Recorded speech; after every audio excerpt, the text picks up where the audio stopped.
aquí el remate, gol, Abreu, gol.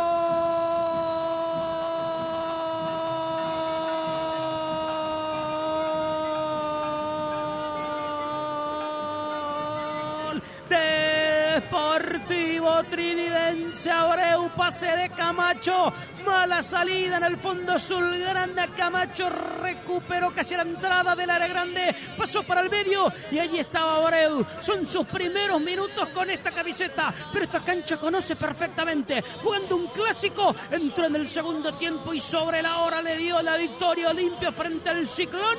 La historia por ahora se repite, acaba de ingresar, convierte a Abreu, lo gana Trinidense. Silencio en Barrio Obrero, festeja la parcialidad del equipo de Santísima Trinidad. Abreu, uno que sabe de convertir en la olla frente a Cerro Porteño, uno que sabe de anotar goles que valen un triunfo. Se hace sentir el chico Abreu, lo gana Trinidense. 31 del segundo tiempo, Sportivo Trinidense 2, Cerro Porteño 1.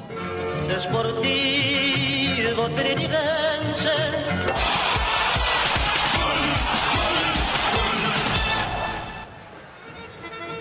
Y este Trinidense súper ofensivo de la segunda etapa se está imponiendo claramente a Cerro Porteño. Estábamos hablando de que atacaba con mucha gente, con 4, hasta con 5 de repente, y acá esto se puso en evidencia. Llegó muy bien Trinidense, movió la pelota de un lado al otro, nunca se apuraron, pisó el área, allí Abreu recibió la pelota por abajo, enganchó, se sacó la marca de encima y definió abajo, difícil, imposible para Rofo.